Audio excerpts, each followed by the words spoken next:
Hello Nokol, আজি ভিডিওটোত আমি কথা পাতিম Rakib Hossainৰ ইফেক্ট ট্ৰানজিশন হয়তোবা আপোনালোকে ক'ব ইফেক্ট ট্ৰানজিশনটো কি ইয়াৰ পৰা বি লৈ গুচি যোৱাকে কোৱা হয় ইফেক্ট ট্ৰানজিশন এইটো কিদৰে এডিট কৰি মোবাইল ফোন দি হয় ইফেক্ট ট্ৰানজিশন আকৌ তাও কাইং মাষ্টাৰ দি ইহঁতৰ ইফেক্ট ট্ৰানজিশন হ'ল চাৰিটা কিদৰে কৰে ব্লগ ভিডিওটো আৰম্ভ কৰোঁ ঠিক এনেকুৱা মোবাইল স্ক্ৰীমত আহি গৈছো ইয়াত চাওক মই চাৰিটা ফল্ডাৰ লৈছো 1 2 3 4 মানে ইয়াত চাৰিটা ফল্ডাৰ আছে ভিডিও ফুটেজ এতিয়া ইয়াত যেটো লাগিব এইটো মই ডাউনলোড কৰি লৈ আছো যেটো ইফেক্ট ট্ৰানজিশনটো নেটটো অন কৰাৰ পিছত ইয়াত চাব যত মই বক্সটোত আইকনত ক্লিক কৰিছো ইয়াৰ পিছত ক্লিক কৰাৰ পিছতে অলপমান লোডিং লৈ আছে আহি গৈছে ইয়াৰ পৰা 3 নম্বৰ অপচনত ক্লিক কৰক অলপমান বিচাৰি লব লাগিব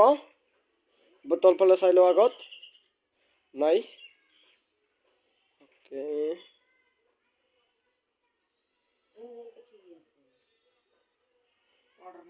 ওপৰ ফালে থাকিব পাৰে ৰব নাই তাৰ ওপৰ ফালে ৰব কত এইটো ডাউনলোড কৰি লওক যেহেতু মোৰ ডাউনলোড কৰা আছে ইনষ্টল বুলি দেখুৱাই আছে মোৰ এইটো ডাউনলোড কৰাৰ দৰকাৰ নাই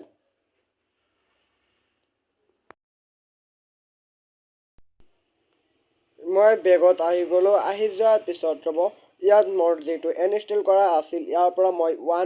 নম্বৰ 1 দি ললো ইয়াত নম্বৰ 2 এনেকা কৈ দিব লাগিব যেহেতু ইয়াত তিনিটা হৈ আছে ৰব আৰু এটা মই এড কৰিম যেহেতু নম্বৰ 3 টো দিয়াৰ পিছত ৰব অলপমান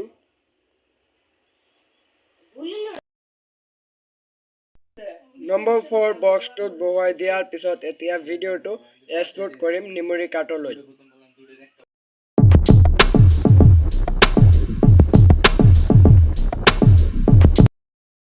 চেনেলটো সাবস্ক্ৰাইব কৰি লগত থাকিব পাৰে এতিয়া মই ভিডিওটো চাম কেনেকুৱা ইফেক্ট ট্ৰানজিশন হ'ল